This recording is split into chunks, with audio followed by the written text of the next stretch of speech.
And it is time to get started.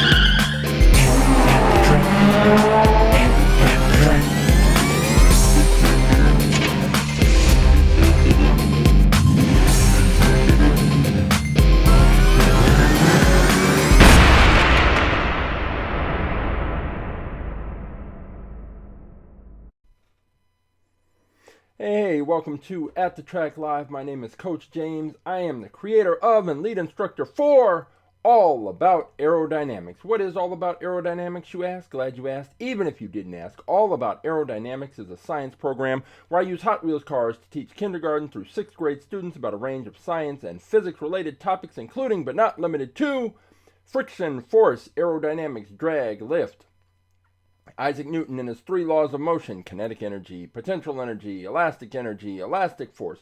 A whole range of topics. After we have covered all of those topics and conducted experiments to drive home those ideas, then and only then do I bring in about 400 different Hot Wheels cars, and each student has the opportunity to select a Hot Wheels car they think would be fastest in a series of races based on everything they've learned in the class. Once they have selected their cars, they weigh their cars, they test the speed of their cars, they check the year the car was manufactured, the materials the car is made from, all of the information that they can observe, they enter into a spreadsheet. After they have done that, they set up a 1/64th scale quarter-mile drag strip. I forgot the next step. That's what they do.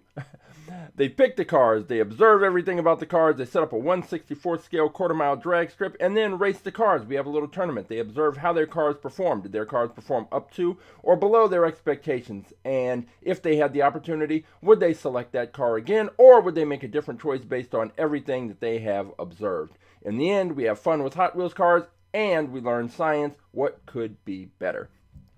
If you would like more information about our science program, All About Aerodynamics, all you have to do is go to our website, aaAerodynamics.com, or you can find us on Instagram, aaAerodynamics, even on TikTok. The TikTok's a little shaky, but Instagram, definitely. All the information you need is in the bio. You can contact me and find out how to bring our program to your school or your organization or your special event. But this is not all about aerodynamics. This is all about Aerodynamics presents At the Track Live. So what is At the Track Live? Well, before I can bring in all of those cars for the students to use, I have to make sure that I have them organized and cataloged and properly labeled and numbered and all of that. And At the Track Live gives me the opportunity to go into my storage bins, pull out all the Hot Wheels cars that I bought but have not entered into the fleet, and pull some of those out, crack them open, give a little review, take a look at the cars, take a picture, get a little video, enter all the information into my spreadsheet, and then the cars are ready to go for the students to use. And I have way more cars. Well, at this point, it may be even, because we are up to 1,006 cars in our fleet, and I have multiple bins full of Hot Wheels cars in storage. And I was in there earlier, grabbed a bunch of cars, and we are going to take a look at those, enter those into the fleet, and then we'll have a little tournament. And since the track is already set up, we will race those cars and see which of the new cars is the fastest. But wait, there's more. You have the opportunity to participate. All you have to do is go to AtTheTrack.live, and you will have 3 options. One is the YouTube stream link, one is the Twitch stream link, but the third, most important link, is the one that says choose your car. And if you select that link, you will be taken to this page. And on this page, you will see all of the cars that are currently in the All About Aerodynamics At the Track Live fleet, cataloged, numbered, listed, named, and ready for you to pick. So you're going to look through this list of cars, and find the one that you think is going to be faster than the cars that I'm introducing today. And if you find the car that you think is fastest, all you have to do is take the number of that car and drop it in the chat. I will pull that car, and then we will hit the track, and we will see if your car is faster than the others. And if it is, if it can beat out all those cars, if it can beat out the cars that other viewers pick, then you will have the opportunity to take on our fastest in fleet car. But one thing I want to point out is on this page, there are, you just see how many cars are listed. And a couple of weeks ago, we got to our 1,000th car in the fleet. And once we got to 1,000, I decided, all right, it's time to create a second page. So if you go all the way to the bottom of this page, scroll all the way down to the end, you will see, once it populates and fills in, it's a lot of cars. I probably should have broken this up a little bit and put in fewer cars. There we go. Finally got down there. Took a little bit. It's a lot of images for one page, and I kind of should have known better, but hey, it is what it is.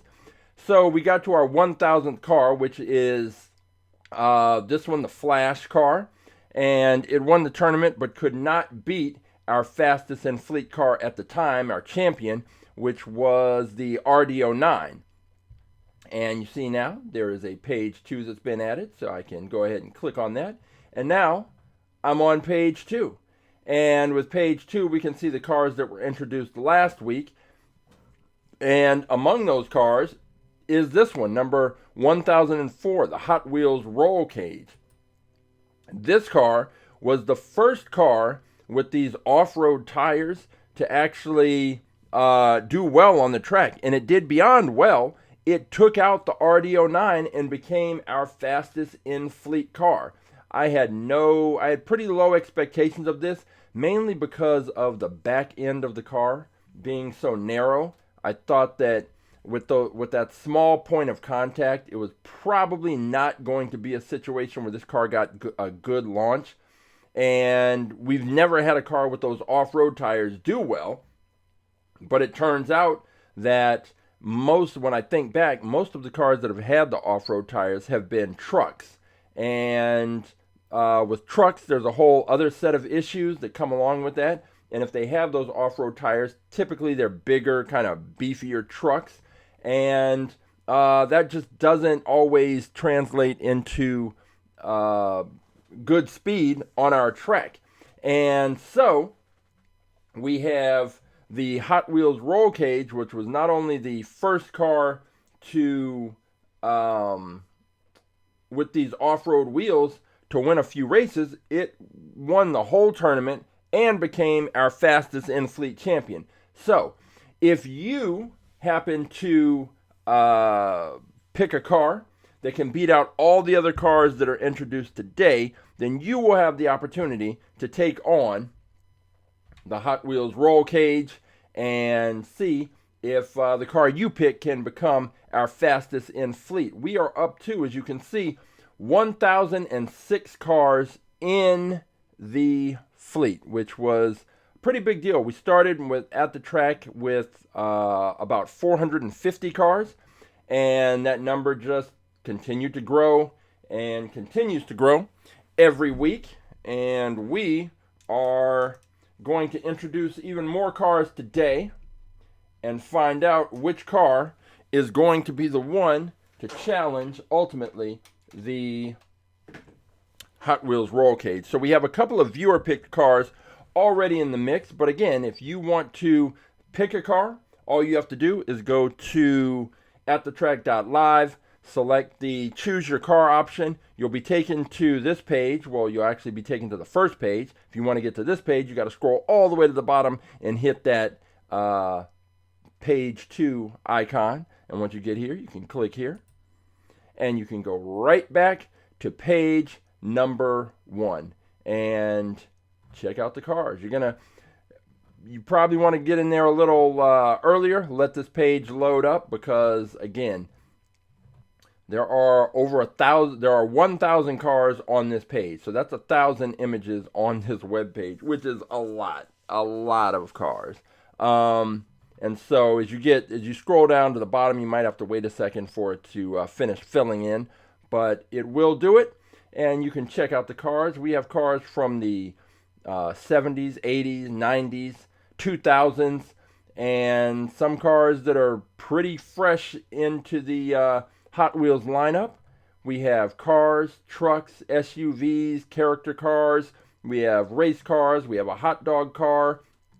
We have some Matchbox cars in there.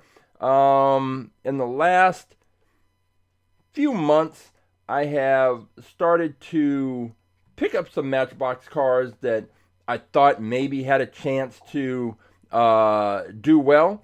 They have,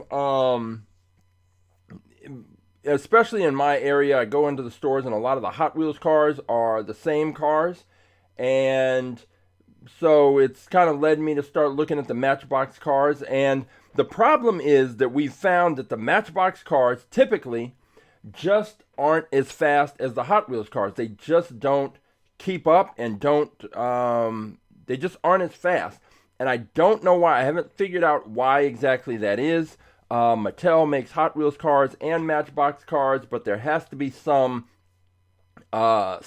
different, because the Matchbox cars sort of consistently are not as fast as the Hot Wheels cars. Now, every once in a while, we find a Matchbox car that is faster, but not usually.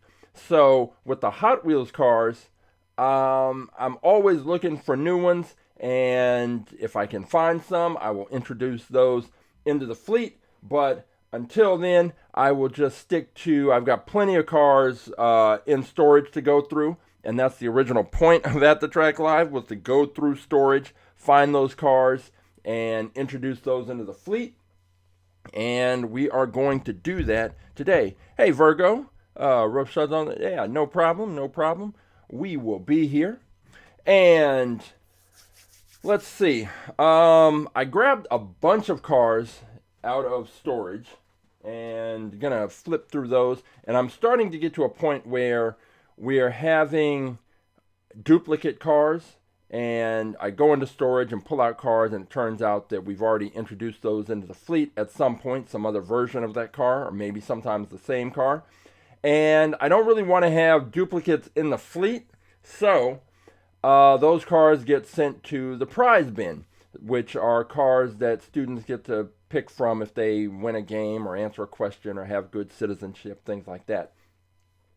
But I'm starting to run across more duplicates in the fleet, and don't want that. So now I'm grabbing more cars out. It used to be where I could just go in there, grab 5 or 6 cars, and pretty much assured that those cars were not already in the fleet. But now it's a little bit different. So I'm grabbing more cars because I know that a number of those are going to be duplicates.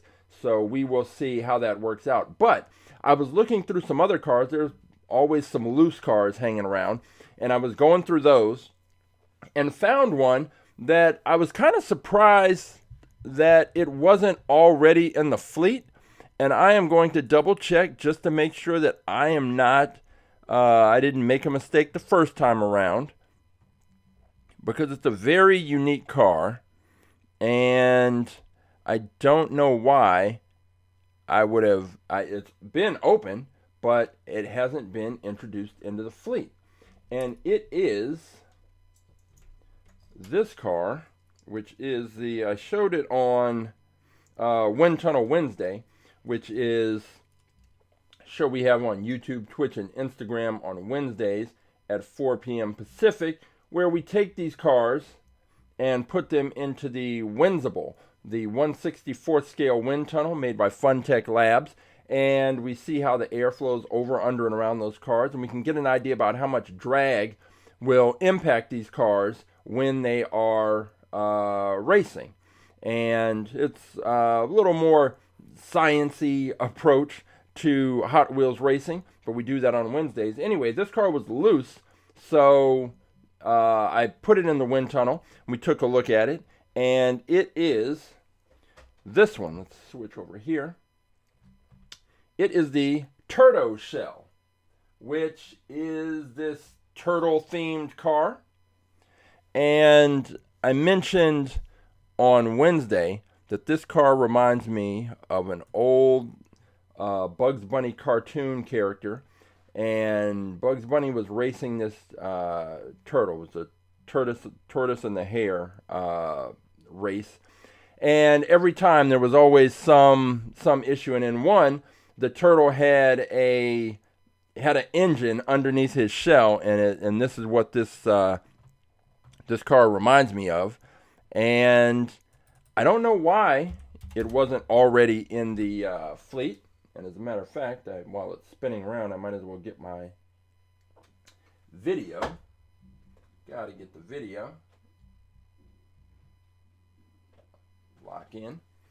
And when we put this in the wind tunnel, it was kind of interesting because that front area, the smoke streams and the air streams, they float over the head, they float over the shell, but those areas by the legs, it's a little tricky because the shell is not open. It's kind of closed off. There's little plastic bits and parts in there. And the Turtoshell. And so the air can't flow through. So the air would seem to be getting kind of trapped in that area right to the left and right side of the head where the legs connect to the shell. And that disrupted the airflow. So I'm not really sure what to expect from this car. I have a feeling it will probably slow down towards the middle and back end of the track just because the air is not going to be able to flow very easily over, under, and around this thing. And you can see right there as it comes around that area behind the head where the air kind of was getting trapped, like right in this area, like right here. The air cannot flow through. There's plastic, and it's not just a matter of the air flowing through cleanly all the way through the back. And now the air that was flowing over the top, no problem, was flowing pretty cleanly over the head right up to the shell. And the air that was hitting in this area, the very clean airflow, but everything else around here was not ideal. So it would be interesting, of course, if a turtle themed car ended up being a sleeper and was actually fast on the track. That would be kind of ironic and cool. But for right now, we are just going to get our still picture in here so that this car can be added to the fleet. Move that. I see the camera. Move this camera just that way. Moving the camera just to get that little it was getting a piece of the light back there. And let's get this still picture of the Turtoshell. I was thinking this car might be yet another of the gimmick cars that has some little tab on the wheel that makes the turtle's head move, but it is not. It is just the turtle, and there is no indication that there's anything gimmicky about this car other than the fact that it's a car designed, modeled, inspired by a turtle. Here's something interesting. On the bottom right there, we have the best for track symbol right there. So we haven't been able to figure out what that means. if it's just a marketing gimmick or if there's something actually different about these cars. But there it is. You can see it. Best for track. So maybe there's something we should expect from this car. Maybe it really is the ultimate sleeper. The turtle car, that would be kind of cool if the turtle car could be our fastest car. But it has a pretty tough road ahead of it, just because that Hot Wheels roll cage, even though we've only seen it on the track once, the performance was pretty impressive. But I would say that this turtle is extremely unique, but given the other cars that we have picked, one of the viewer picked cars, it is not the most unique car that we will see today. But that we'll get to that a little later. So we've got the Turtoshell with its fastest, best for track insignia and designation. So we're going to find out if that means something at all, or if it is just some marketing hype. All right. So I told you that I pulled out a lot of cars, and I mean that. I pulled out a bunch of cars, and I have a feeling that a bunch of these are going to be duplicates.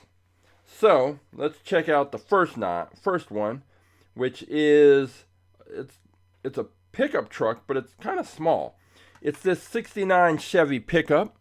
So I am going to check our spreadsheet to see if we have a 69 Chevy Pickup.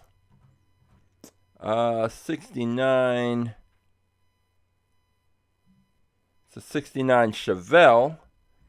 Two 69 Chevelles for some reason. Hopefully they are significantly different. And I do not see, let me check 1969, because sometimes they sneak in that way. The answer is 1968 and 1970. Nothing from 1969. Cool. So this car can be our 1008th car. It is the 69 Chevy Pickup, and it's one of the art cars. It's got a little T on there. I've never checked to see what the art cars spell out.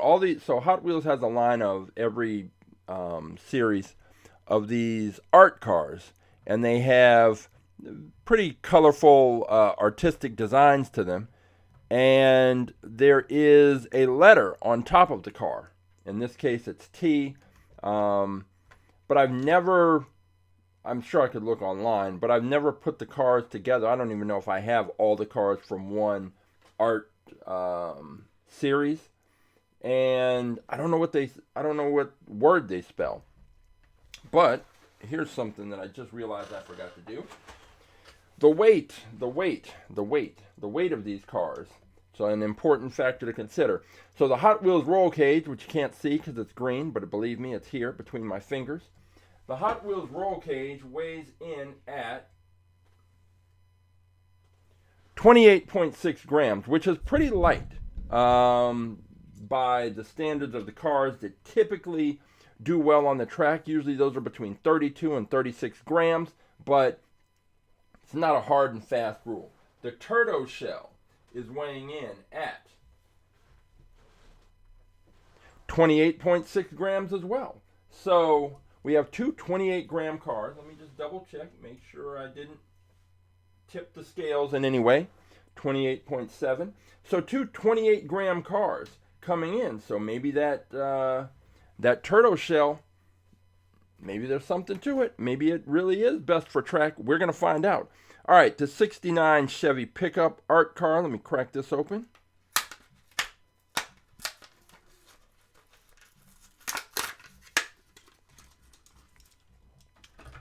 Okay, it's extremely colorful. See what this one weighs. This weighs in at 30.3 grams. So another car that's relatively light. All right, let's get it over here. and take a look at this one. It is the, there we go, this Chevy Pickup. And switch over and we'll grab the video first and then come back. And now here's the thing, it's hard to tell just when the car is just sitting here by itself, but this car it's pretty narrow, especially for a truck. Our trucks tend to be wider, but that's not the case with this one. And with narrow cars, there's always the chance that they start bouncing around the track. And if they don't get a great launch and stay straight, and that causes a problem, because if the cars are bouncing around the track, they're going to hit on one side of the track. It's Isaac Newton's third law of motion, that for every action there's an equal and opposite reaction. And if they hit on the right side of the track, they're going to bounce across and hit the left side. And then when they hit that left side, they're going to bounce back across, hit the right side. And it's going to be a constant back and forth thing as they move down the track. Well, every time they hit one side of the track, the wheels are going to scrape up a little bit. There's going to be a little bit of friction. The wheels are going to scrape up against one side of the track before they bounce back. And that is going to work to slow the car down. Friction, drag, gravity, all working to slow these cars down as they move down the track. And that is something that just you don't want to have happen. And ideally, you want your car to stay straight and get a good launch and then stay straight. You can do those two things, you've got a shot. And then the weight of the car and some other factors and the aerodynamics of the car come into play. But if you can get those two basics out of the way, good launch, stay straight, then you have a shot. But narrow cars it's always kind of a toss-up. Now, the back end of this, being a pickup truck, is flat. So this should get pretty good launches. And I think that is going to be, that's not a concern. Is it going to stay straight, or is it going to bounce around on the track because it's narrow? Ideal car, if I had to pick, even though based on what we've seen over especially most of last year, there's some out-of-the-box cars that can win. But if you're just trying to say, all right, I want to have a car that's going to have a good chance to win a race, what should I look for? I would say you want a flat back end. We've seen cars that have wings that are right at the roof line do very well. Cars that don't have sort of traditional, so this is obviously modeled after a real truck, so it's got a traditional angle between the transition from the hood to the windshield. And when we put cars in the wind tunnel, what we see is, if this one were to go in, what we would see is the air building up in the front because there's a big frontal area. And then the air has to go over, it has to go under, it has to go around, it has to go somewhere. This car has to push the air out of the way as it moves down the track. So what we would end up seeing is this air building up here, and then if it comes over the top, it would follow along the lines of the hood until it hit the windshield, then it builds up, then it moves up, and then hits this roof line. With these trucks, the air kind of breaks away and becomes turbulent and breaks away from the body of the car about right here, where the drop-off is to the bed of the truck. With other cars, depending on their shape, if they're a traditional car with a traditional windshield hood transition, then usually about midway point on the roof, we see the air kind of breaking away from following along the lines of the body.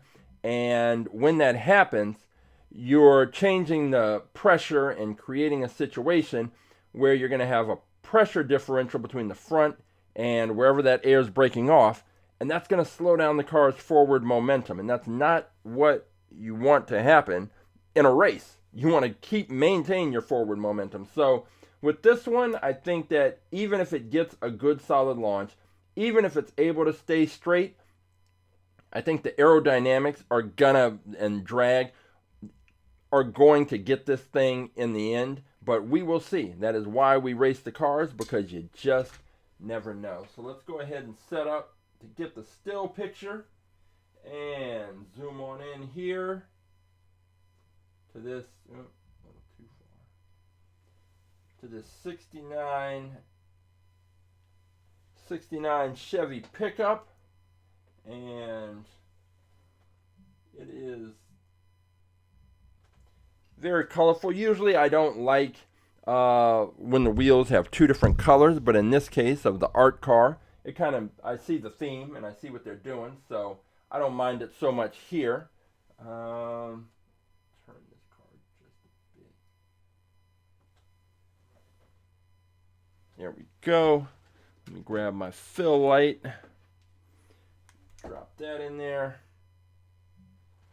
And we have car number 1008 added to the fleet. It is the 69 Chevy Pickup, which I don't know. Let me check the year it was manufactured. That would be 2001. And so this one, it's light and it is narrow. Those are, I don't like the narrow part. I don't know. But again, as long as it gets a good launch, it should be okay. So we will see what happens with the 69 Chevy Pickup. So we've got the 69 Chevy Pickup, the Turtoshell, and all checking to see which of those can take on the Hot Wheels roll cage for best, fastest in fleet supremacy. We grab these cars down here. So we got lucky with that first one, because I definitely didn't have one in the fleet already. Here is one that I absolutely know we have, because it was a fastest in fleet car maybe 2 years ago, and that is this 2015 Mazda MX-5 Miata. I will double check, but I know I am not even going to leave myself some wiggle room. I'm going to say I am 100%. I'm going to go above that. I'm going to say I'm 110% certain we already have one of these. And yeah, it's car number 549, the 2015 Mazda MX-5 Miata. So this one is going to be a prize car. And we'll put the prize cars, just put it, running out of space for these cars. All right, put it over there. Next up, let's see. We have this 89 Mazda Savannah RX-7 FC35. This one, you can't see it because it's green, but believe me, it is there. But I am going to look and see. I think we already have this one entered in, but I want to be sure. 89 Mazda Savannah RX-7 FC35, car number 803. We have that, so this is a prize car as well. Right over there it goes. All right, let's see. 71 Lamborghini Miura SV, and I think we have this one because I think I had problems trying to figure out how to pronounce Miura. But let's see. 71 Lamborghini. 71. We have a 71 Datsun wagon, Dodge Challenger, Dodge Charger, a 71 Dodge Demon, 71 Mustang Funny Car, Mustang Mach 1, and yeah, Plymouth GTX 71. But no, I'm surprised. Let me check 1971 just to be certain. so that I don't sneak in a second Lamborghini. Yep, there it is. It's 1971. Car number 648. Lamborghini Miura SV. So this one, they almost got me with the 71, but we already have one of these. It is the 1971 Lamborghini Miura SV. So this one, prize car. All right, here's another one that I know we have, the 1986 Toyota van. This has got to be in here, I would think. 1986 Toyota van. 1986 Volvo. Let me check 86. I'm almost certain we've done this one. 86. No? Huh. There's an 82 Toyota Supra. Okay, well, I guess this ugly little Toyota minivan is going in. We really haven't done this one? Huh. Well, hey, the spreadsheet doesn't lie. And if it was in here, it would be listed, and that is why I keep the spreadsheet, just double checking. I don't see it. We only have one car from 1986, which is the Volvo 240, which we introduced not too long ago. I'm shocked that this isn't in there. Okay, well, guess what? This is our latest car. It is the 1986 Toyota minivan. Wow. Okay, let's crack this open. Who knew? But hey, I'm a fan of these minivan cars. So I'm not mad that it's in the fleet. Let's see what this thing weighs. The manufacturing year is 2021. So I will make note of that. This thing is not exactly what I would call double check. Yeah, 2021. Let's see what it weighs. Okay. It is weighing in at 30.5 grams. So we have a lot of light cars today. We have two at 28 grams and now two at 30 grams. And this thing, like a lot of the vans and buses and things like that we've seen on the track, it is it's hollow on the inside. There's not a lot to it. So even though it's got a bigger profile, it's not all that big. So I'm sorry. Even though it's got a bigger profile, it doesn't weigh that much because it's pretty much just a shell. There's nothing inside. And it is a metal body on a plastic base. And let me just, might as well go ahead and take my still picture first of this Toyota minivan. And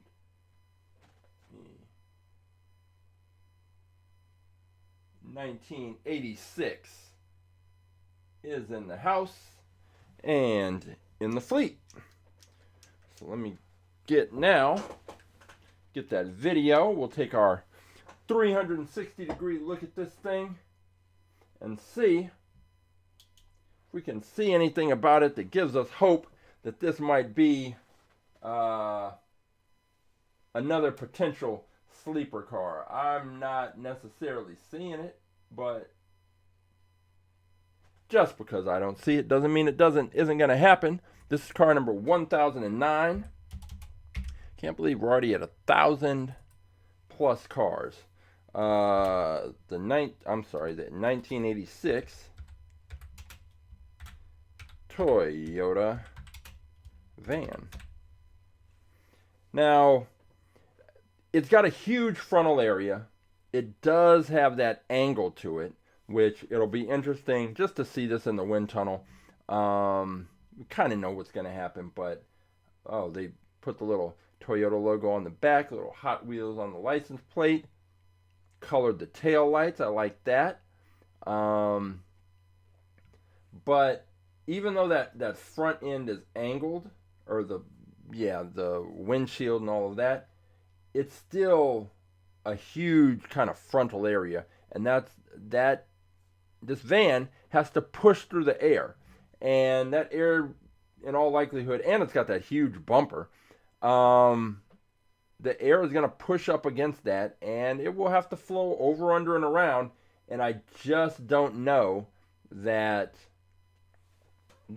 air that builds up in the front is going to pass quickly up to the roof and around the sides without working to first kind of slow this car down. That's just a lot of frontal area.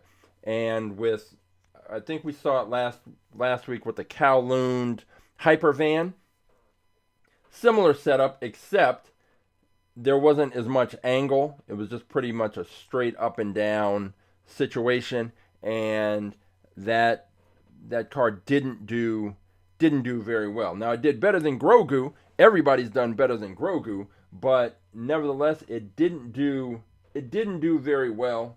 And just that huge bumper, and is not. I think when we put this in the wind tunnel, we're going to see that air just stack up right here, and then it will flow up. And what happens once it gets up here, who knows? Is it going to just break off, or is it going to follow along the roof line? Hard to say. We will put this in the wind tunnel on Wednesday because it's. I'm kind of curious. Now, looking at the wheels, it's got these smaller Hot Wheels, the smaller wheels. I don't like that.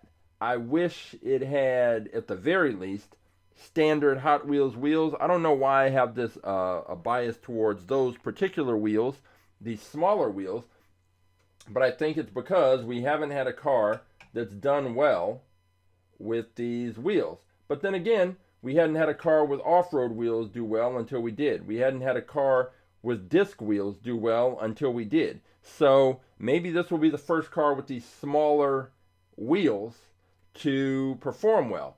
But it seems strange to me that you have a car with it's a bigger bodied car, but it's got smaller wheels.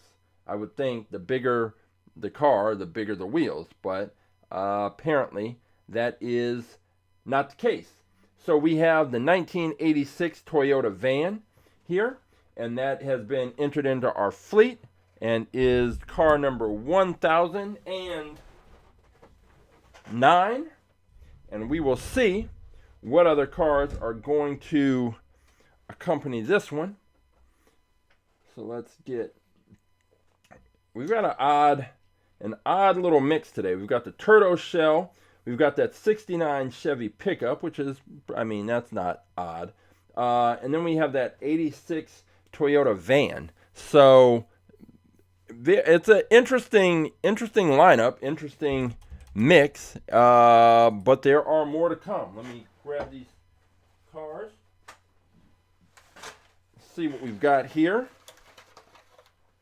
Here's one that I'm pretty sure we haven't had before. I could be wrong. It is this one, the Sand Burner. And I'm going to check, make sure, this kind of safari style car. Let's check the S's. We have the Salt Shaker, and then we jump to the Scania P360 fire truck. But we don't have one of these. This is the Sand Burner. And this is interesting because this one reminds me of, and I'm going to grab it so I can show you.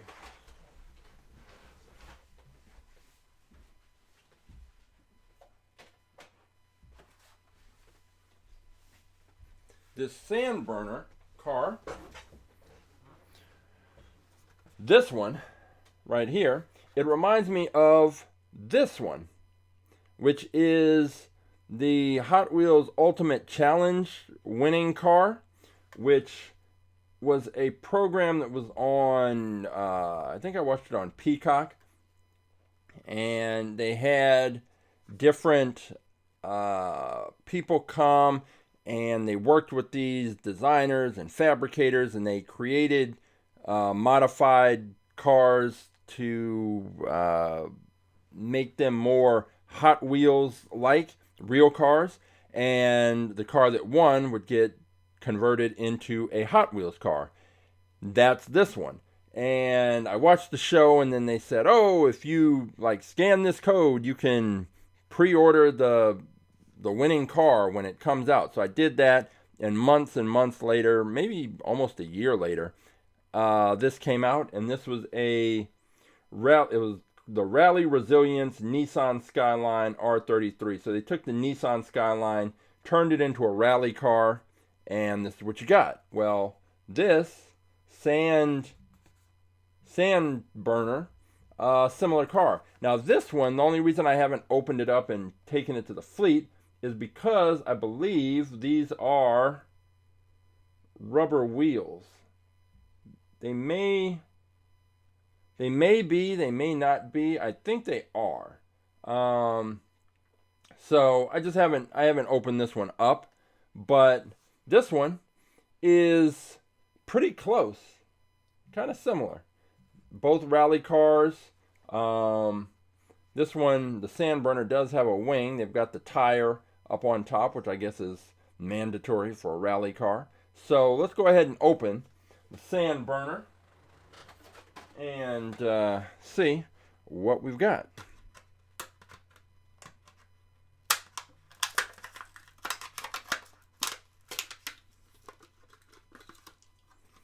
All right, sand burner.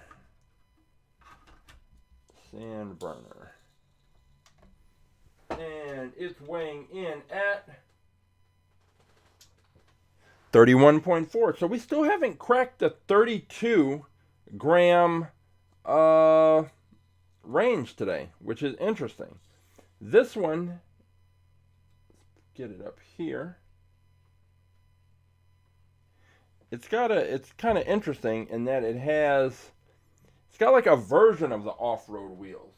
It's got off-road wheels, but they're not the big kind of beefy off-road wheels that we typically see. It's like a skinnier off-road wheel that has the little treads on the inside and on the outside, but right down the middle it's pretty flat, which is different. After we get the picture in the video, I'll show you compared to the Hot Wheels roll cage.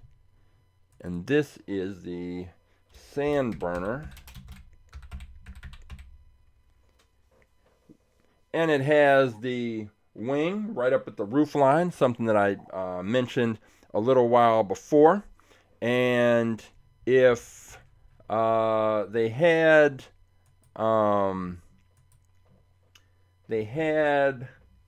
let's see, I think, yeah, with this one there's more clearance on the bottom because it's a rally car, so it's got a higher stance like a truck, but there isn't really anything I see wrong with this one. And it should actually, I would think this might perform better than a standard off-road truck because it has a different type of wheel. So if we look at this one and look at these wheels, these are right here. That's what we've got. So you see with these wheels that are usually on the off-road trucks, there's just that one little strip in the middle, but the treads pretty much go all the way across.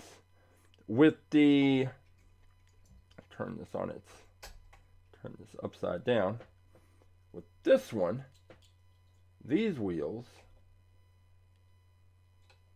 you can see have a bigger and wider space right there in the center. So it's more of a traditional wheel. It's definitely different. So I guess it would still be technically an off-road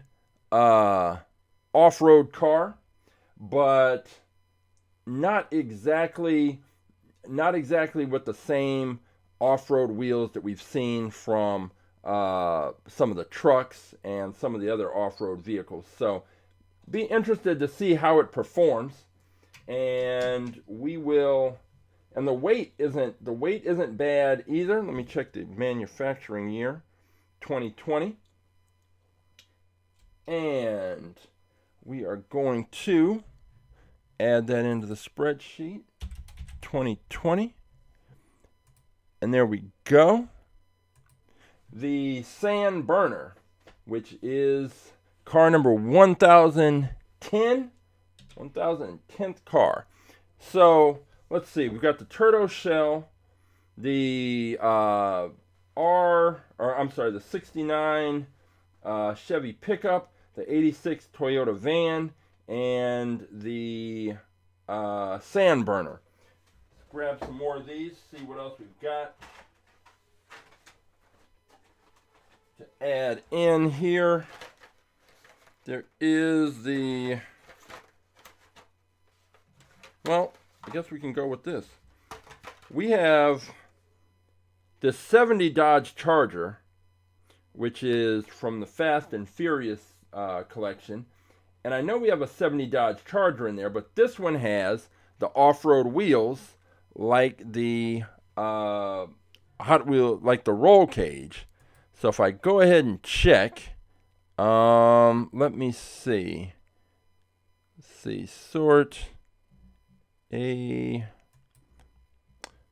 and make sure we don't have one. We may have one. Let's see, 70 Dodge Charger. So we do have one. It's $898, but I need to check and see if it is a regular 70 Dodge Charger or if it is this version.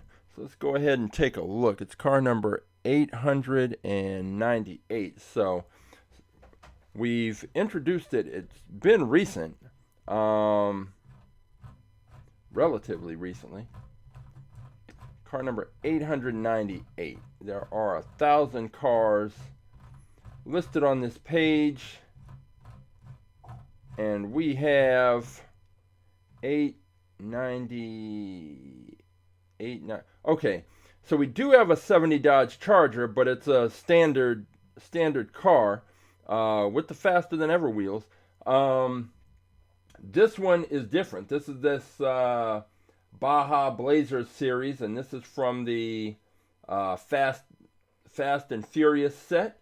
So since this one has these off-road wheels, then it's significantly different. So we're going to go ahead and put it in and take a look. So let's go ahead and crack this open. Hey, Roughshod, how you doing? Going with this Fast and Furious right here. Gonna see what we've got. 1970 Dodge Charger. See what this thing weighs. Are we gonna finally get over 32 grams? I think we might with this car. 33.4 grams, and it is a little wider, so let me just make sure that it fits into the launcher. It does, so we are good from that standpoint. So let's go ahead and take a look at this big Fast and Furious rally car here. This little Baja off-road situation. So we're coming back in. I guess these big off-road tires are having their moment. This one is right here. So standard 70 Dodge Charger, but it has the difference is those two tires in the back, those two spare tires sticking out of the back, and then the just giant off-road tires that it's got there. So now we have, let me get this listed out. we have car number 1011. It is the 70 Dodge Charger. I'll put, this is more of a off-road rally car. All right, so back end is flat as it would be with a 70 Charger, and I think from an aerodynamic standpoint it's fine, but the body is fine. Those tires, that's a whole nother situation. And you know, now that the Hot Wheels roll cage has become our fastest in fleet champion with the off-road wheels, I can't necessarily just say that because it's got the off-road wheels, it is not going to perform well. But there's still a question about whether the Hot Wheels roll cage is just sort of a standalone, exceptional car, or if there's something about if you have the off-road tires, but you also have a body that's not a truck. So once again, we have a situation with a car that it has the off-road tires, but it's not a truck.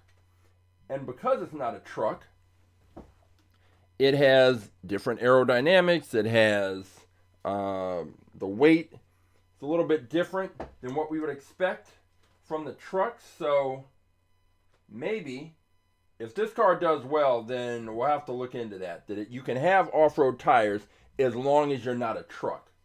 Let's get this still picture here. And there we go. Right there. So now we have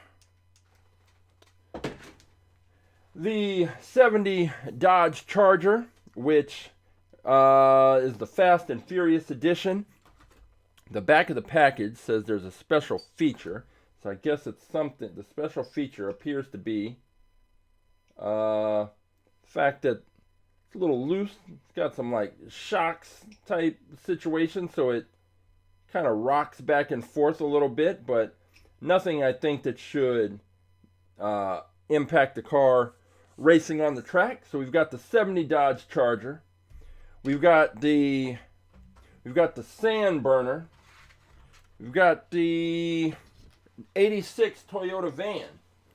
We've got the 69 Chevy Pickup, and we have the Turtoshell. So next up, I'm going to go with this. I came across this in storage. Don't know how or why it got in there, but here it is. It is the Hello Kitty character car. Who knew? Okay, so we've got the Hello Kitty character car, and presuming it doesn't seem like it's too wide, so it is going to make its debut in the fleet. I know we don't have one of these, so I'm not even going to double check or check the spreadsheet. Let's go ahead and crack this open.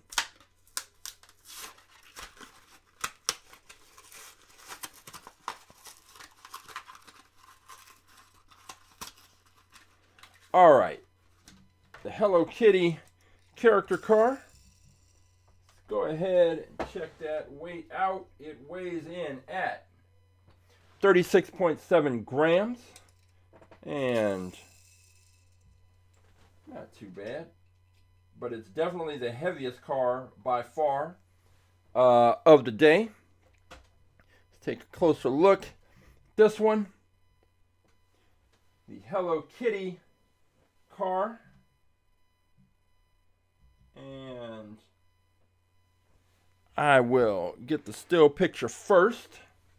We will hit, there we go, and boom, we have the Hello Kitty car. Let's go ahead and get this wrong way.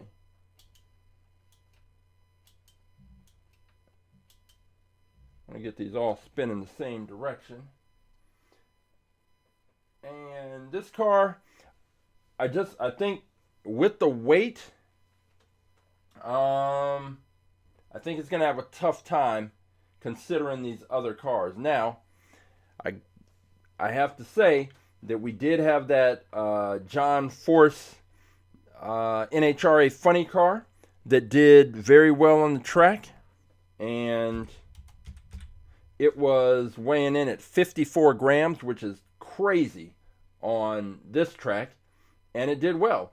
So if a car has the right aerodynamic situation, the weight may be less of a problem than I used to think.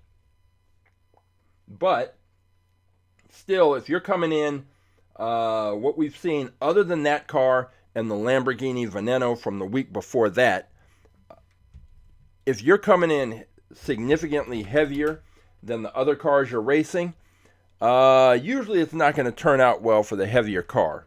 But we've seen 2 examples recently of heavier cars getting the job done, so it's not always 100%. And this car, I mean, I don't see anything necessarily wrong. I think the windshield and driver's cabin area might produce a little, might disrupt the air, especially with the ears sticking up on the top of the car. But I don't think, well, actually looking at this angle, I think when we put this in the wind tunnel, there's kind of a bigger frontal area. But presuming that air flows up over the top, it's going to hit this windshield. And then what it does after it hits the windshield, anybody's guess. And it could break off. It could follow along the lines of the body. But I think these ears are going to work to kind of disrupt that airflow. And we'll see what happens. So this car is heavier. And it is little,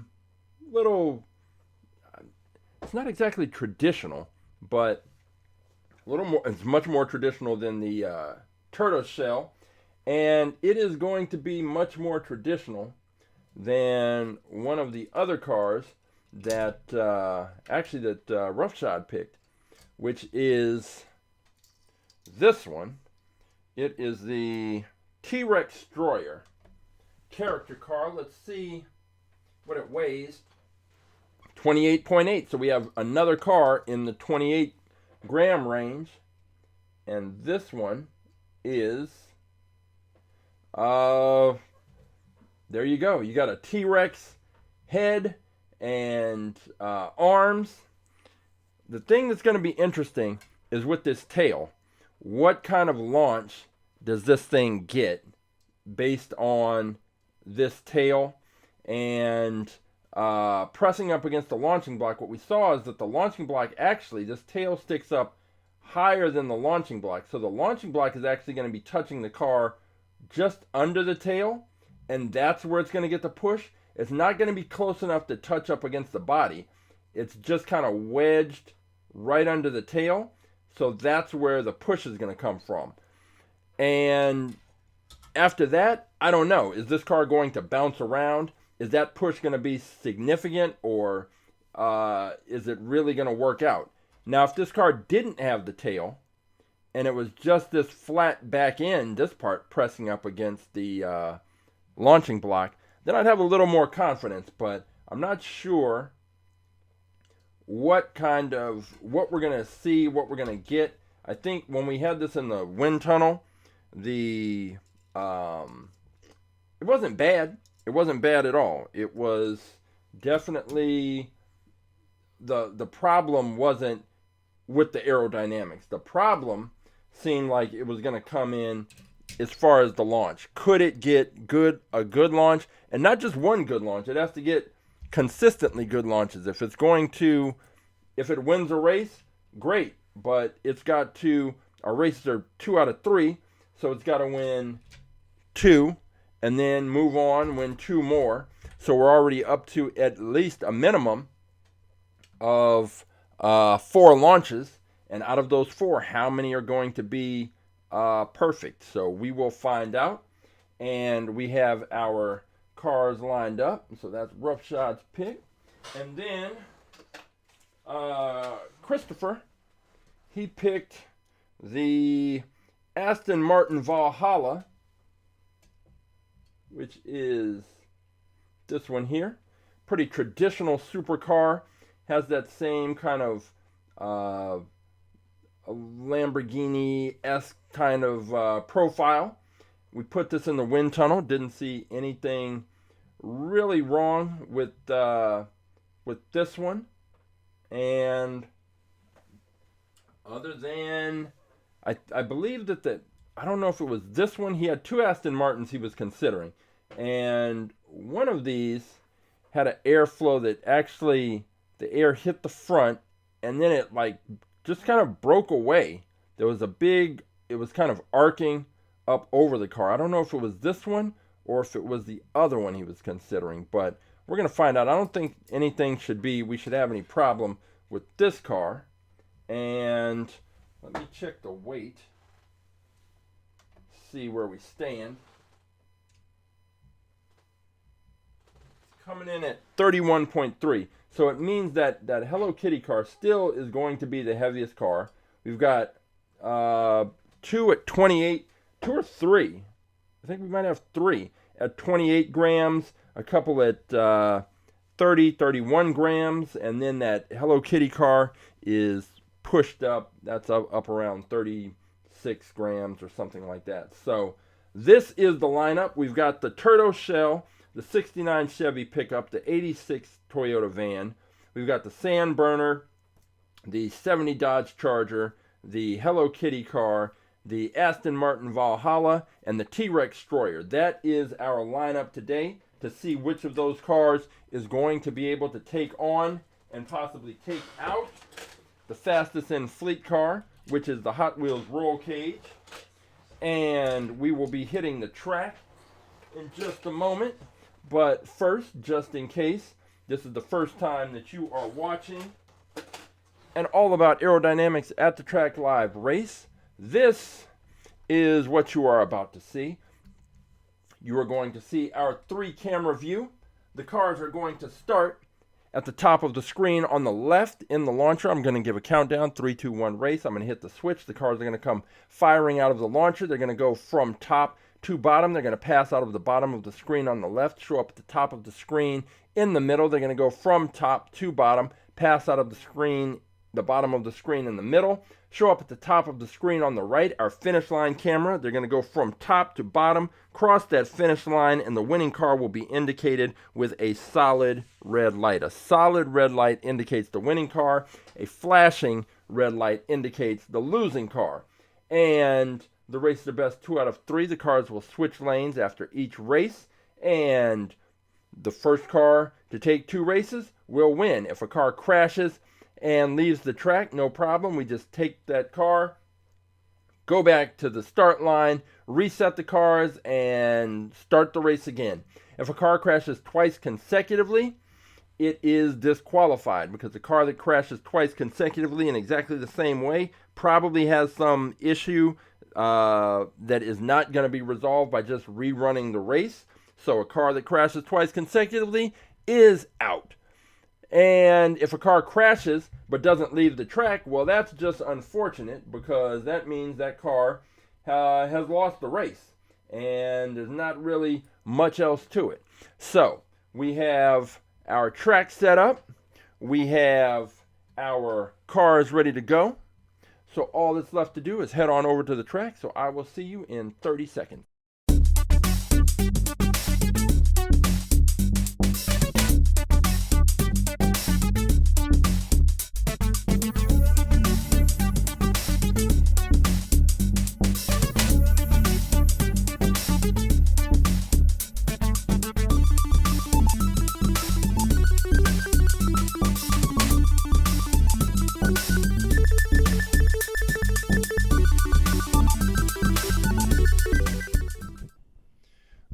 So we've got these cars ready to go. Pretty it's an interesting mix of cars. And actually, let me just do one thing I always do. I need to double check the audio just to be sure. 1, 2. 1, 2. Yep. Audio's good. All right. Yeah, it's an interesting mix of cars, and we will see which of these comes out on top. And let's go with this Toyota van, that 86 van, against the Sandburner. How about those two? And I think with this Toyota, oh, I thought I was going to need to change. Oh, well, I have to put the taller acrylic cover up for the Sandburner. That tire on the top of the car has it just a little too tall. So we're going to switch this up and get our hybrid acrylic cover up here. We will go with this launcher set up. All right. The Toyota van is going to be in lane number 1, and I'm realizing it's a pretty narrow car as well. So will it bounce around and bump around the track? We don't know. And the Sandburner, with its sort of interesting off-road tires, is going to be in lane 2. And the Sandburner kind of has the same issue that Trexstroyer is going to have. It's that the wing on the car is taller than the launching block. So the launching block is actually pushed in under the wing, but it's not touching the body. So it'll be interesting to see what kind of launch this gets. It may be in for a crash, but we'll see. The Sandburner's in lane 2. The Toyota van is in lane 1. Race 1, here we go.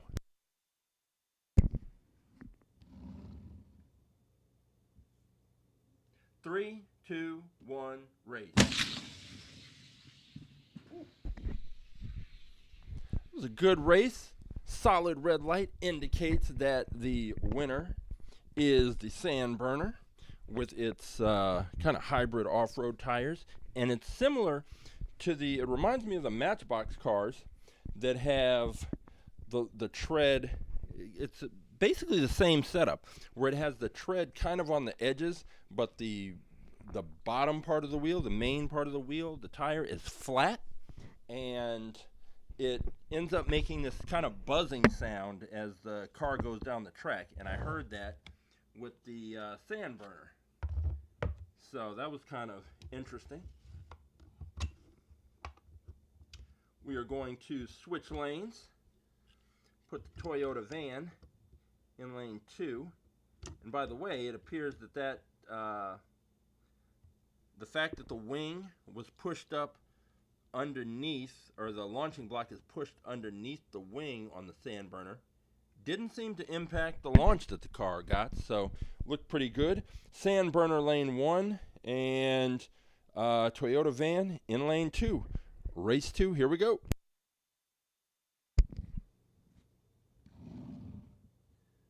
Three, 2, 1, race. So that was interesting. So the Toyota van had the lead for about the first half of the track, and then it started to lose speed. And it goes back to what we were talking about, that huge frontal area, and that air is going to build up against that front, and the van still has to push that air out of the way. And having a larger frontal area means that drag's gonna get you. Drag's gonna get you. It's gonna get you. And it got this one as it started to slow down towards the back end of the track, and that means that the Sandburner is moving on. So let's go next up. Let's go with some character situations. Let's see what this Turtoshell. So the Turtoshell car has the best for track insignia on the bottom. So we're going to find out if that's meaningful or means nothing. Let's see if we need to use taller acrylic cover for the Hello Kitty car. Doesn't seem that we do. check and let's see about the turtle car. Yep, we need it. We need the taller cover for the turtle car, so we will keep the hybrid cover on the track.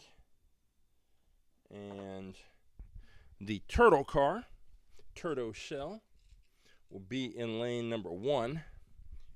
And we're going to find out. It's best for track. I mean, it's not going to answer the question completely, but if this Turtoshell car is fast, that will tell us something. So we've got the Hello Kitty car in lane 2. We've got the Turtoshell in lane 1. And here we go. Turtoshell lane 1, Hello Kitty car lane 2. Race number 1. Here we go.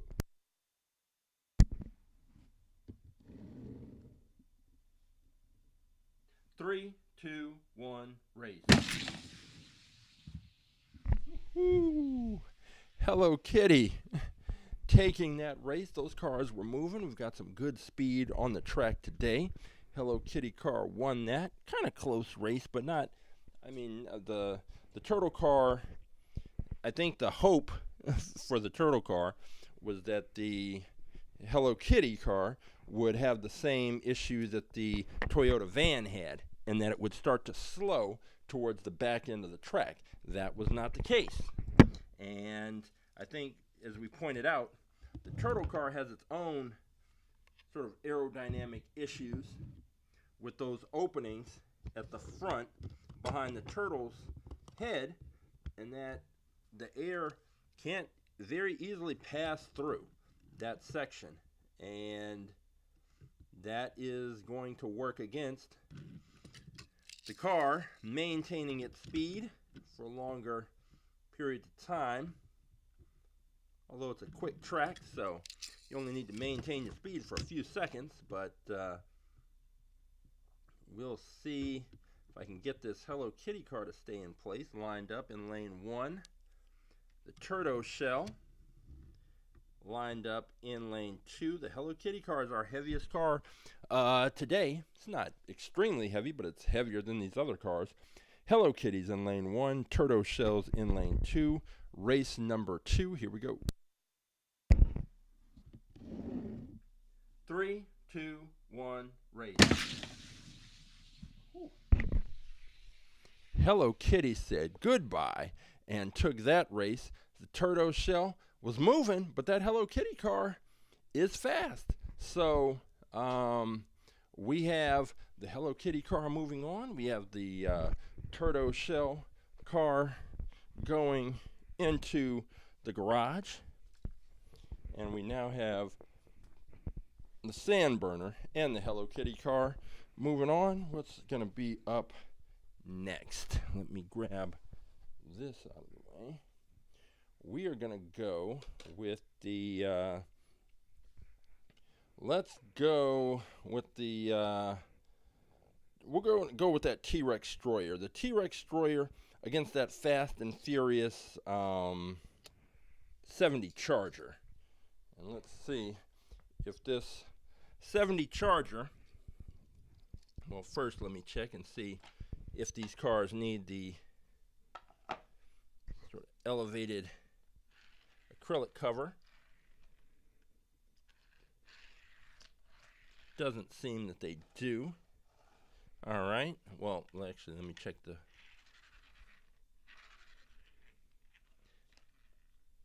So the Fast and Furious, the Charger does not. Neither one needs it. Charger with those off-road wheels is making a little buzzing sound, but we'll see what happens down the track. All right. So we have the Trexstroyer in lane 1, and it's gonna get the push is gonna be interesting. Hopefully, it can get a solid push, stay on the track, and be good all the way around. Trexstroyer is in lane 1. The Fast and Furious 70 Dodge Charger is in lane 2. Race number 1. Here we go. 3, 2, 1, race. Whoa, okay. Now, with that race, Trexstroyer destroyed the Charger, but I don't know if it was because this Charger's just that slow, or if the Trexstroyer is just that fast. We got a performance from the 70 Charger that is more reminiscent of what we see and have seen of cars with the off-road wheels, which is just slow, kind of methodical moves down the track. Just nothing special about them. But we're gonna switch sides because you gotta win 2 of these races. Anything can happen one race to another, so we're gonna see what happens here. Trexstroyer is now in lane 2. We've got the Dodge Charger in lane 1. Race 2, here we go.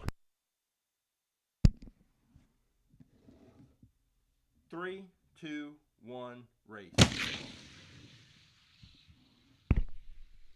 Trexstroyer took it again, not by as much, but you don't have to win by. It's not the margin of victory, it's just, did you get the victory? The Trexstroyer took that. The Dodge Charger, kind of more typical. So it just goes to show how unique that Hot Wheels roll cage is, that it had the legitimate big-time off-road tires and still was able to win the race. So Dodge Charger in the garage, Trexstroyer moves on, and now we're down to the Aston Martin Valhalla against the 69 Chevy Pickup. And this pickup, just double check and make sure it can, all right, it does not need a special cover. This pickup is going to be in lane 2, the Aston Martin in lane 1, and with this pickup being narrow, I'm just wondering, is it going to be able to stay straight on the track, or is it going to bounce around? If it bounces around, I don't like its chances. If it can stay straight, given how light it is, it may have a shot. It may have a shot. All right, we've got the 69 Chevy Pickup in lane 2, Aston Martin Valhalla in lane 1. Race 1, here we go.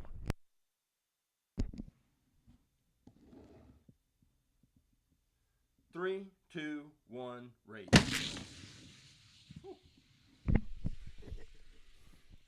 The Valhalla takes it and looked good doing it. So we will switch lanes and see. And again, even though the Chevy Pickup, it had a flat back end, that's a plus. It had, the weight was low. That's probably more or less a plus. But the aerodynamics weren't there. The Aston Martin, of course, the aerodynamics are all over this thing. The aerodynamic profile significantly better. So there is that to consider. All right, we're going to switch lanes. Put the Aston Martin in lane 2 and put the pickup truck in lane 1.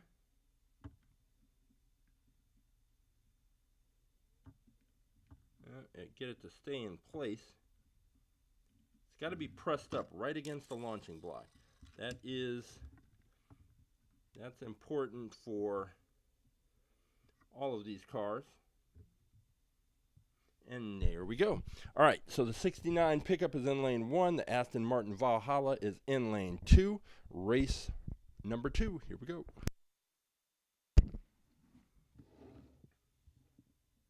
3, 2, 1, race. Look at this truck bouncing all the way back. This is the second time we've had the extreme bounce back from a car that's lost. But it did lose. The Valhalla is moving on. So now we have all of the cars in our second round ready to go. And that is the Trexstroyer, the Hello Kitty car, the Sand Burner, and the Aston Martin. So let's go Hello Kitty versus Aston Martin. and see how this turns out. And let me double check the Hello Kitty. Yes, does not need special cover. So we're good there. Lock this in. We have Hello Kitty in lane 1. If I can get the car to stay put.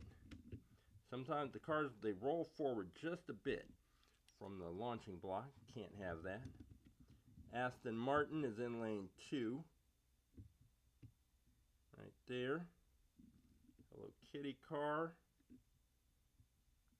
Stay put. Okay, Hello Kitty car is in lane 1. Aston Martin in lane 2. Race 1, here we go. 3, 2, 1, race.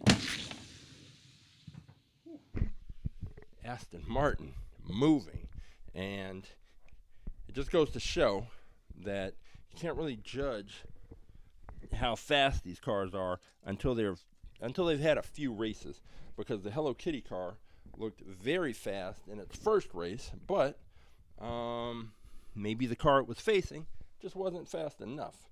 So Hello Kitty takes that race. We're going to switch lanes. I'm sorry, Hello Kitty takes the race. What am I talking about? The Aston Martin very clearly took that race. Hello Kitty has some work to do. So the Hello Kitty car is going to be in lane 2.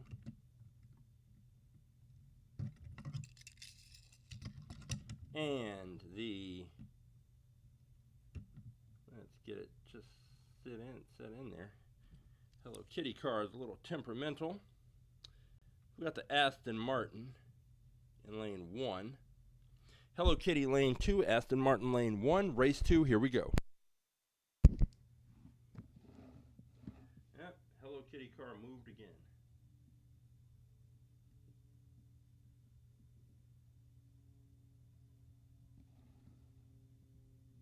Three, 2, 1, race. Okay. Hello Kitty car takes the race. We're going to a third and final race. We're going to see what exactly happens. And the Hello Kitty car has something to say about the representing for the character cars. And we will see which of these cars is going to move on to the finals. It will be taking on either the Sandburner or the Trexstroyer. Trexstroyer, very interesting car. Sandburner, off-road car. But we've got some things to settle here. The Valhalla, the Aston Martin, is now in lane 2. And presuming I can get it to stay put. There we go. And the Hello Kitty car is in lane number 1. So, Hello Kitty lane 1, Aston Martin lane 2, race 3, here we go. 3, 2, 1, race.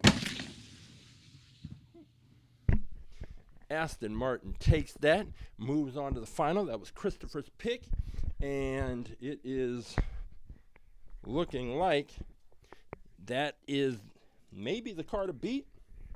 Maybe. We're going to have to see what this Trexstroyer does in this matchup against the Sandburner, because in the previous matchup, Trexstroyer looked pretty good. Cannot lie. Looked good. But we're going to find out now with this. And looking at it, I think this Sandburner, these look like the Matchbox wheels. The ones that have the treads on the inside and the outside, but not in the middle. It's very interesting. All right, we're going to put this Trexstroyer in lane 1. And the Sandburner lining up in lane 2. And I believe that the Sandburner was the one that needed the taller cover. So I'm going to have to switch that out.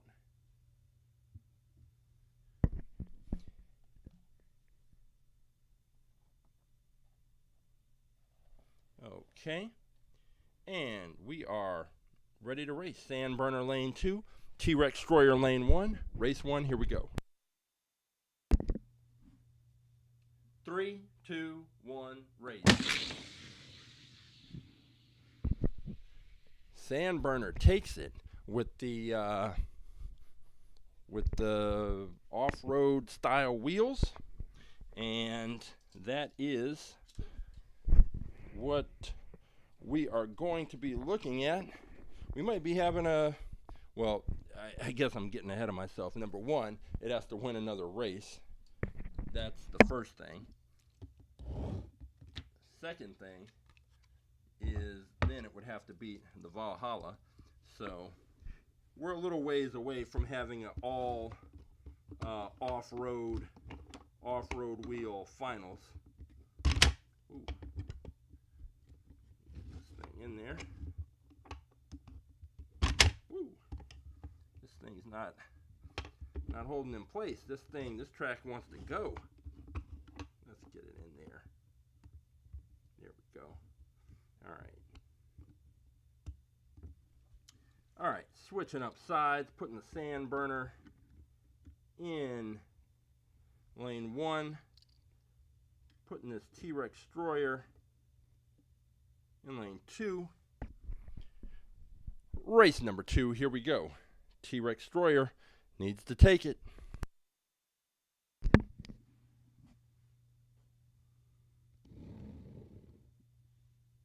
Three, two, one, race. And the Trexstroyer does just that, takes the second race. So we've got Trexstroyer with 1 win. We've got the Sandburner with a win. And we are going to switch lanes and see which of these cars is going to move on to take on the Aston Martin. And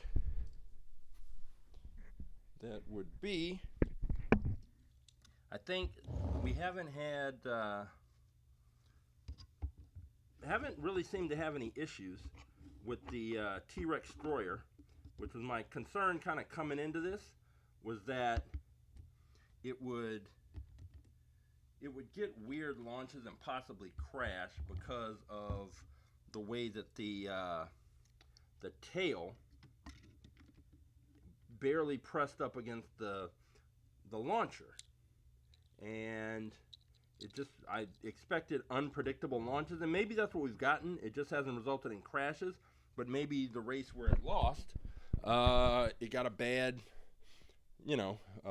launch, and the race where it won got a good launch, which is a little bit the unpredictable part when you have a car that only has a little bit of the car touching the launching block. But here we go, race 3. Trexstroyer's in lane 1.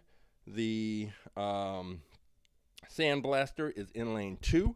This is race number 3. Here we go. Winner takes it.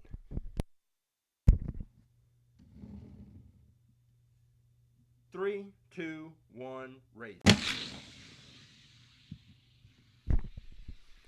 And the Sandblaster blasted its way to the finals. It will take on the Aston Martin Valhalla. It is going to possibly, if it can beat the Valhalla, we could have an all off-road finals. I'm sorry, not an all off-road finals. All off-road cars in the fastest in fleet competition. So we're going to we'll just leave the Sandburner in lane 2.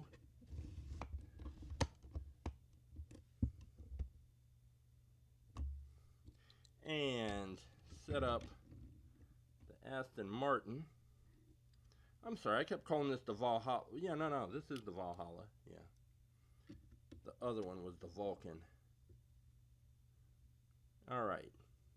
We have the Aston Martin Valhalla in lane 1. We have the Sandburner in lane 2. This is race number 1. Here we go.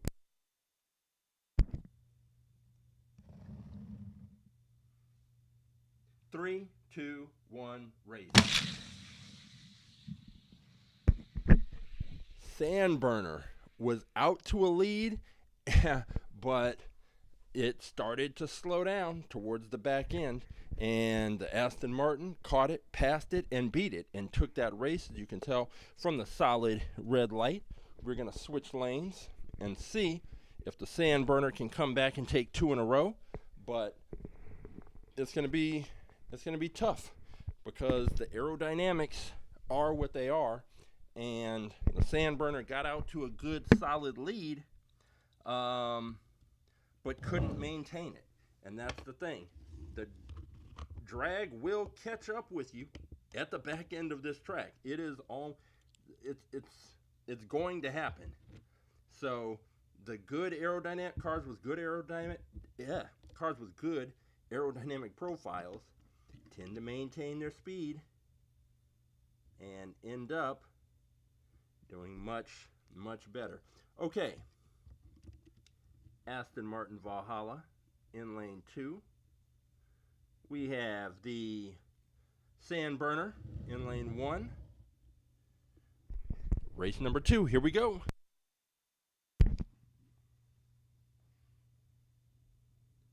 Three, two, one, race. That Aston Martin was flying and took the race and is today's champion. The Aston Martin Valhalla is the car that is going to take on the Hot Wheels roll cage for the fastest in fleet title. And we will see if Christopher's car can become our newest fastest in fleet champion. We've had a lot of turnover the last couple of months, and that's good. It just goes to show that you can always find a car that's going to take out the car that's on top. But is that car the Aston Martin Valhalla? We're going to find out. So let's go ahead and put the Valhalla in lane 2. And we will put the Hot Wheels roll cage, our surprising fastest in fleet champion, in lane 1. So Hot Wheels roll cage in lane 1, Aston Martin Valhalla lane 2, race 1, fastest in fleet title on the line. Here we go. 3, 2, 1, race. Hot Wheels roll cage takes it, and towards the back end, that Aston Martin was starting to pull up as the Hot Wheels roll cage was starting to slow down just a bit, but it was not enough. There was not enough room. If this track was another 10 feet longer, then I believe that the Aston Martin would have passed the Hot Wheels car, the roll cage, but the track is the length that it is, and the fact is, it couldn't catch him. The Hot Wheels roll cage did not lose enough speed to allow this Aston Martin to get into position to beat it. So now the Aston Martin's got to take 2 races from this Hot Wheels roll cage car. As I mentioned a bunch of times before, the first car we've had with these off-road wheels to win on the track. First, definitely, to be our fastest in fleet car and champion. And it moved away from the starting block. Come on, stay in place. There we go. All right, so now we have the Hot Wheels roll cage, our fastest in fleet champion, in lane 2. We have the Aston Martin Valhalla in lane 1. Race number 2. Here we go.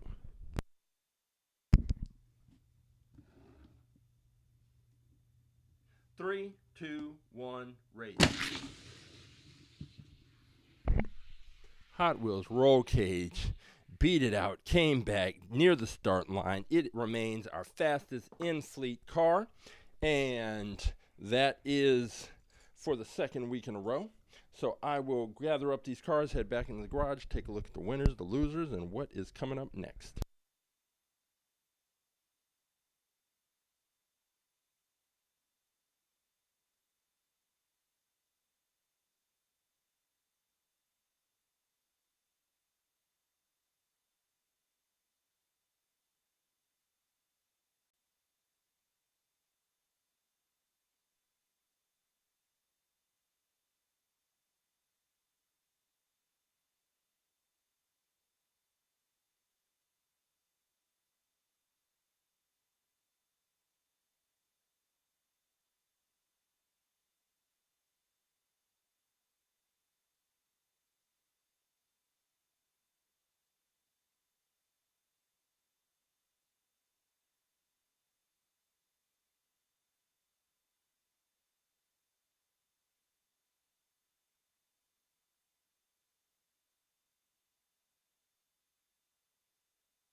So the Hot Wheels roll cage remains our fastest in fleet car.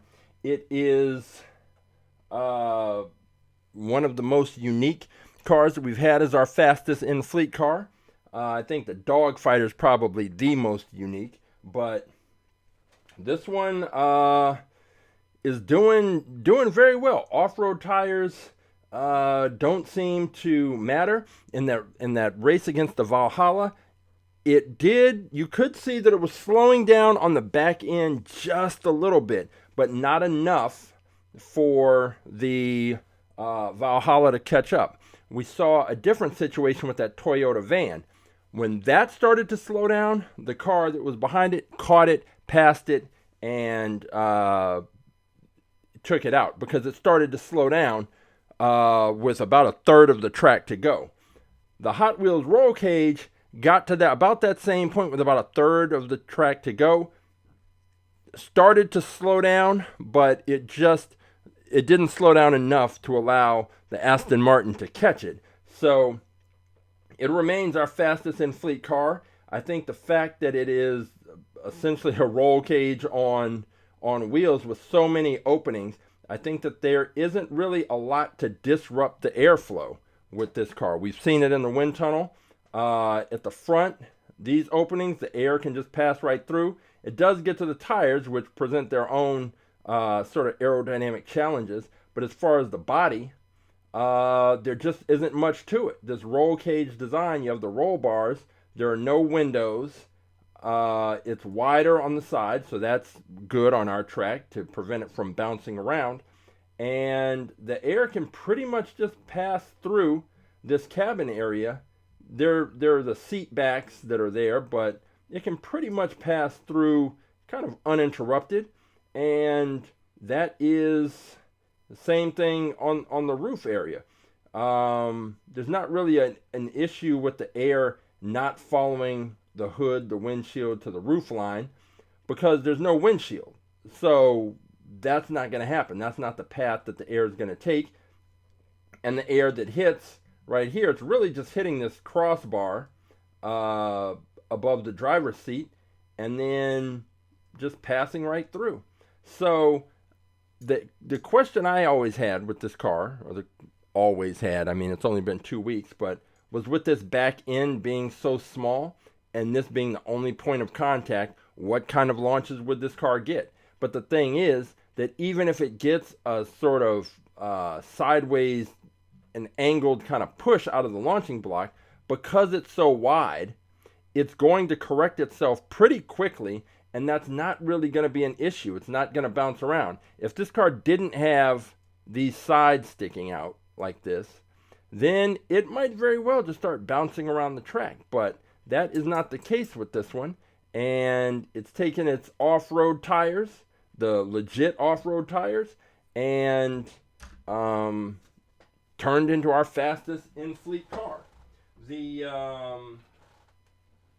sand burner, on the other hand, had these tires, the ones that are much more like the Matchbox wheels, which have the treads on the inside and the outside, but then the middle part is flat. Do I have I thought I might have had a Matchbox car laying around here that I could compare it to, and I do not. Thought I did. Guess I didn't. But yeah, with the Matchbox cars, that tread is on the on those edges. So it's definitely an interesting setup, but it didn't really. The sand burner, it did fine. It got to the finals, but it did not have what it took. Now, also, this part here, that the air is going to hit. I'm sure when we put this in the wind tunnel, what we will see is that air hitting right in this area and still building up, because there's definitely something to impede the airflow, which is right here, and that air, it'll push the air down, but it's still impeding the airflow just enough that I think in the race that we saw, the sand burner get caught, it started to slow down. And then it got caught and it got passed. And when you compare it to the Hot Wheels roll cage, the Hot Wheels roll cage just doesn't have a lot to impede that airflow. And that is ultimately what you want to do. Reduce the impact of drag as much as you can. And even though this frontal area is kind of wide, there are holes right across the front so that air can pass through. So the Hot Wheels roll cage remains our fastest in-fleet car. We are going to always be searching for the next car that can beat it. If you want to find a car, just go to AtTheTrack.live, select the choose a car option, and scroll through. Find that car and let me know the number of that car, and I will pull that car. We'll be back on Wednesday at 4 p.m. Pacific with Wind Tunnel Wednesday. We'll be putting these cars in the FunTech Lab Windsable Wind Tunnel to check out the aerodynamic profiles and get an idea of how drag is going to impact these cars when it is time to race. And other than that, we will be back here next Saturday to race more Hot Wheels cars and add more cars to the fleet. We are up to 1,012. We are just marching along, and this is what we do. If you would like more information about the science program, which is behind all of this, all about aerodynamics, all you have to do, go to our website, aaerodynamics.com, or follow us on Instagram, aaerodynamics, and all the information you need about the program is there and available, and we can talk about how to bring our program to your school or your organization or your special event. So that is that. And so for At the Track Live, for All About Aerodynamics, and for Wind Tunnel Wednesdays, which is coming up, I am Coach James, and until next time, I will see you at the races.